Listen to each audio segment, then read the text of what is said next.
You were the kid who always seemed to gaze a little further, whose imagination saw not just a spinning ceiling fan, but entire galaxies whirling into existence right there above your head.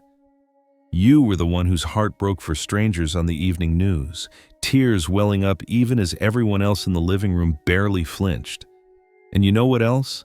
You were probably the one who at some point heard those words sting. You think you're better than us. That sentence didn't just land, did it? It hit like a slap, echoing in your soul long after the sound faded. Tonight, we're going to pull back the curtain and unpack exactly why the very people who share your last name, who should be your staunchest allies, can suddenly feel like your fiercest adversaries. And here's a little spoiler alert. It's not because there's something fundamentally broken within you. Oh no, it's quite the opposite. It's because you, my friend, are absolutely lit. It's a startling truth, but a significant majority, 73% in fact, of self-described black sheep empaths report that the first truly major betrayal in their lives didn't come from a playground bully or a fickle friend or even a cheating partner. It came from a parent or a sibling. Let that sink in for a moment. That's not exactly the kind of statistic you hear cheerfully recited around the Thanksgiving dinner table, is it?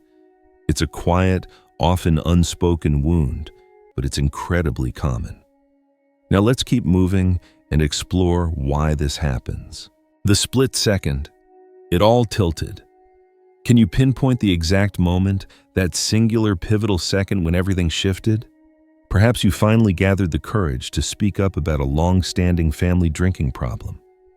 Maybe you declared, firmly but respectfully, that you wouldn't be attending that particular church anymore. Or perhaps it was something as simple yet revolutionary as uttering a clear, unapologetic no. Whatever the specific words, the air in the room suddenly grew heavy, the temperature seemed to drop, and eyes narrowed in a way you hadn't seen before. In that instant, you felt an undeniable energetic pivot, a profound shift from a sense of belonging to an icy banishment.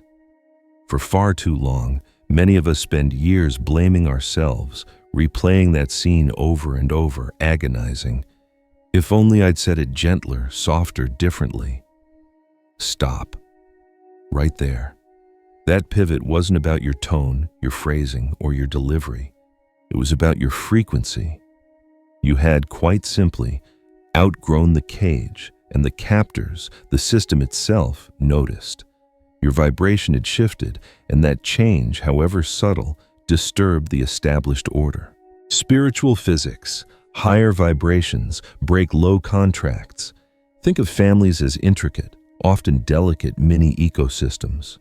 Within these systems, everyone plays a role, a part they've been assigned or have unconsciously adopted. The hero, the scapegoat, the invisible child, the mascot, the peacemaker, the problem solver. These roles, while seemingly functional, often maintain a precarious balance that might not be built on genuine love or individual growth, but rather on survival and maintaining the status quo.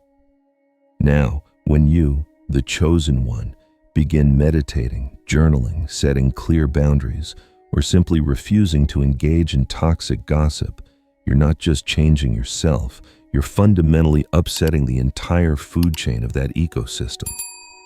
Your emerging light, your higher vibration, starts to expose the cracks, revealing which parts of the system were never truly built on unconditional love, but instead on unspoken rules, fear, obligation, or mere survival. And here's the kicker. Ecosystems, by their very nature, hate change more than they hate toxicity. They crave stability, even if that stability is dysfunctional. So, what happens? They attack the node that's introducing the change, you. They don't do this because you're wrong. They do it because you're contagious. Your growth threatens their comfort and illuminates their stagnation, and that can feel profoundly unsettling to those who prefer the familiar darkness. The jealousy. They'll never admit. Let's call it what it is without mincing words. It's often jealousy, plain and simple, even if they'll never, ever admit it. Consider your sister, for instance. She watches you radiate after a peaceful 6 a.m. yoga session, a glow that emanates from genuine self-care and inner peace, and what she feels isn't joy for you, but a quiet, bitter self-loathing she can't even articulate. Or your father. He sees you bravely walk away from that soul-crushing 9-to-5 job that was slowly but surely killing your spirit, and suddenly, the golden handcuffs he wears, the ones that shackle him to his own unfulfilled life, feel impossibly tighter. Rather than offering a cheer, a word of encouragement, or a simple, heartfelt, "I'm proud of you," they often sneer, criticize, or dismiss your efforts. Why? Because your courage, your willingness to forge your own path, your pursuit of genuine happiness, shines an uncomfortable spotlight directly onto their own complacency, their own unaddressed fears, and their own unlived dreams. Spiritual growth, authentic self-discovery, and the pursuit of a higher calling are powerful mirrors, and most relatives never ask to look into one that reflects their own unresolved issues so starkly. The biblical pattern. Nobody preaches on Sunday. This isn't a new phenomenon. It's a pattern as old as time, woven into the very fabric of ancient narratives, even if it's rarely highlighted in Sunday sermons. Think about it. Jacob, the patriarch, was famously cheated and manipulated by his own uncle Laban. Joseph, the dreamer, was literally tossed into a pit and sold into slavery by his jealous brothers. David, the future king, was met with disdain and rolled eyes from his older brothers when he showed up, a mere shepherd boy with a sling, to face Goliath. The pattern is clear and consistent. The anointed one, the one destined for a greater purpose, is almost always first ostracized, rejected, or betrayed by their own household. Why?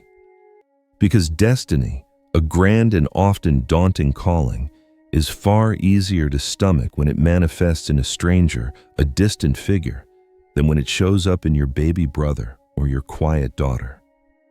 If your family had embraced you too warmly, if they had provided an endless comfort zone, you might never have been compelled to leave that familiar nest and fulfill the bigger, more expansive mission that awaits you. The betrayal, the rejection, the feeling of being cast out. It's not a life sentence, it's a launch. It's the universe's way of nudging you, sometimes quite forcefully, onto the path you were always meant to walk. Psychological projections and family roles. Psychologists have a name for this intricate dance: projective identification. It's a complex but incredibly common family dynamic. Essentially, you, the chosen one, unwittingly become the container for every uncomfortable, unresolved trait, emotion, or aspiration that the rest of the clan refuses to acknowledge or own within themselves. We're talking sensitivity, anger, ambition, creativity, even spirituality itself. They metaphorically stuff centuries of family shame, unexpressed grief, and unfulfilled potential into one kid, you. And then to complete the cycle, they punish that kid for wobbling under the immense, unfair weight. They project their own insecurities, their own unlived lives, and their own fears onto you. Understanding this deeply doesn't magically erase the scars, the pain, or the memories of those harsh judgments. But what it absolutely does is relocate the problem. It allows you to see that the immense burden you've been carrying, the perceived flaws you've been criticized for, are not inherently yours. They are theirs. This realization is a powerful act of self-reclamation. If this is hitting home, if you're nodding along, then hit pause for a second and type, "I'm not the family's garbage can," into the comments. Not only does it help cement this vital reframe deep within your own nervous system, but it also signals to countless others out there that they are absolutely not alone in this experience. Grieving without gaslighting yourself. You are absolutely unequivocally allowed to mourn.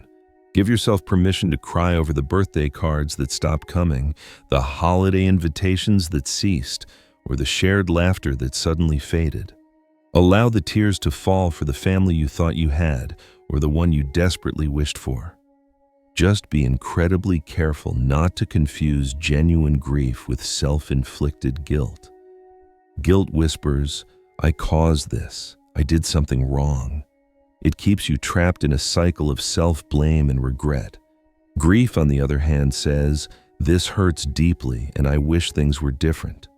It acknowledges the pain without assigning fault to your authentic self. One keeps you stuck, spinning your wheels in a mire of self-recrimination. The other, while painful, is a vital process that moves you through the experience towards healing and acceptance. So, schedule that sob session, journal the raw rage that sometimes bubbles up. And then, after you've allowed yourself to feel it all, open the window wide and let the fresh, invigorating air of new possibility enter your space. Boundaries aren't walls, they're doors with locks. Let's be clear, cutting contact or even limiting it drastically isn't cruel.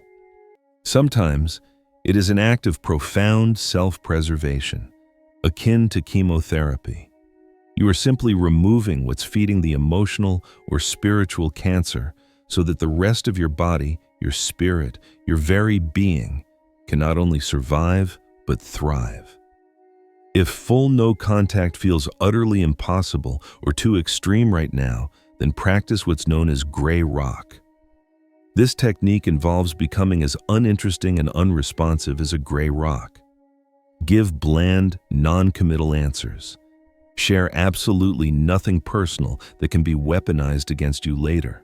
Keep conversations superficial, short, and emotionally neutral. And critically, learn to leave before the whine turns into warfare, before the subtle digs escalate into full-blown emotional assaults. The ultimate goal here isn't to punish anyone, nor is it to exact revenge. It's pure, unadulterated protection of your peace, your energy, and your well-being. The new family you haven't met yet. Here's one of the most beautiful truths about being a chosen one. You always get adopted. It just might not be by your biological relatives. Somewhere out there's a coffee shop stranger who will look into your eyes and call you a soul sibling. There's a mentor online or a colleague at work who will see your unique potential, your raw talent, and your unwavering spirit and champion you in ways your family never could. There's even a rescue dog or a stray cat who will gaze up at you and decide with absolute certainty that you are home. These are your true mirrors, the ones who reflect your inherent worth, your light, and your purpose back to you rather than distorting it. Start actively collecting these mirrors. Seek out these connections. Nurture these relationships. They are the family you choose, the family that chooses you back, and they are essential for your journey. Dark night of the soul is a portal, not a grave. When the betrayal hits hardest, when the loneliness feels most profound, you might feel like the universe itself has double-crossed you. That, my friend, is the infamous dark night of the soul. It's a period of intense spiritual crisis, confusion, and despair, where everything you thought you knew about yourself and your path seems to crumble. But here's the crucial insight. Every dark night, without exception, is followed by a dawn. And this dawn isn't just any dawn. It's a custom-delivered, breathtaking sunrise, uniquely crafted for those brave enough to endure the darkness and wait for the light. Keep walking, even when every fiber of your being screams to lie down and give up. The sheer, undeniable fact that you are still standing after enduring such a storm, that you are still breathing, still seeking, still hoping, means that the storm itself never truly stood a chance against the indomitable spirit within you. This dark night isn't a grave where your dreams go to die. It's a potent portal to a deeper understanding, a stronger self, and a more illuminated path forward. If you're craving more straight talk, more unfiltered wisdom on walking this sometimes lonely mystic path without losing your mind, then smash that subscribe button. Think of it as free therapy, minus the couch and the copay. Signs you're on the right track even when it hurts. Even in the midst of the pain, even when the wounds are fresh, there are undeniable signs that you are not only surviving, but thriving on your chosen path. 1. Synchronicities increase. Suddenly, you're noticing feathers everywhere. Repeating numbers like 1111 or 333 become commonplace, and random messages in songs or conversations feel eerily telepathic, perfectly timed to offer guidance or reassurance. These aren't coincidences, they're whispers from the universe confirming your alignment. 2. Old addictions lose their grip. The things you once used to numb the pain, the excessive scrolling, the overeating, the endless distractions, start to lose their power over you. You find yourself craving clarity, peace, and genuine connection more than any fleeting escape. Your focus shifts from avoidance to presence. 3. You start dreaming of places you've never been. Your subconscious mind begins to offer vivid, breathtaking previews of the life ahead, the adventures yet to unfold, the people you're yet to meet. These aren't just dreams, they're energetic blueprints, preparing you for your next chapter. 4. Strangers tell you their life story within minutes. People you've just met feel an inexplicable pull to confide in you, sharing their deepest fears and triumphs. Your light isn't just a beacon for yourself anymore. It has become a lighthouse, guiding and comforting others who are lost at sea. All of these are powerful, tangible pieces of evidence that the betrayal, the pain, the rejection was not poison meant to destroy you. It was, in fact, potent compost, designed to enrich the soil for the magnificent growth that is now blossoming within and around you. Forgiveness doesn't mean re-entry. This is a critical distinction, so listen closely. You can absolutely release the anger, the resentment, and the bitterness without ever handing them the keys back to your inner sanctuary. Forgiveness is a deeply personal, internal act of liberation. It's like deleting a faulty app that keeps crashing your phone, draining your battery, and causing constant frustration. You remove it for your own peace and functionality. Reconciliation, however, is the act of reinstalling that same app, hoping it will work differently this time. One is an act of profound wisdom and self-love. The other, quite frankly, is Wi-Fi masochism. Choose wisely. Your peace is too precious to hand over to those who consistently disrupt it. The power move: live fabulously.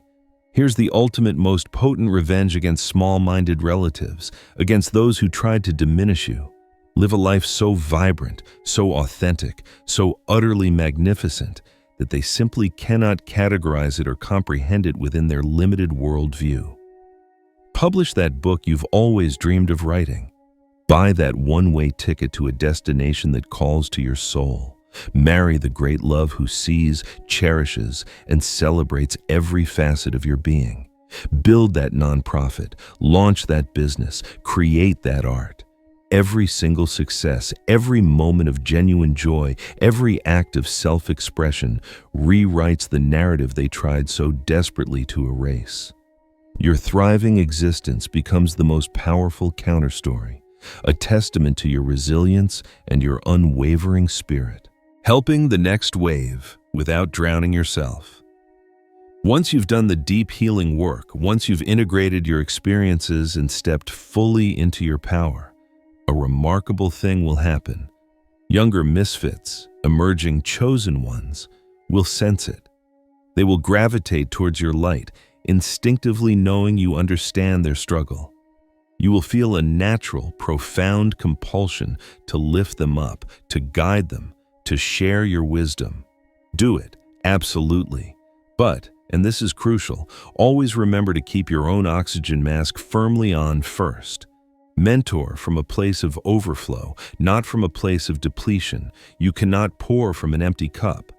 The chain of betrayal, the cycle of misunderstanding and projection, stops with you. And just as powerfully, the chain of empowerment, of authentic connection, and of spiritual awakening starts with you too. So the next time that old wound throbs, the next time the sting of past rejection flares up, take a deep breath and remember this fundamental truth. You weren't rejected, you were redirected.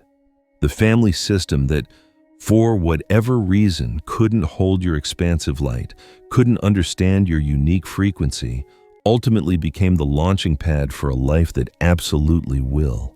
Keep ascending, keep laughing with genuine joy, and keep your eyes fixed firmly on the horizon of your limitless potential. The same bloodline that once tried to bind you, to keep you small and contained, is now merely background noise to the magnificent, vibrant symphony you are composing with your life. Walk on, chosen one. The world outside the picket fence is not just waiting. It is yearning for the unique frequency, the unparalleled light that only you carry.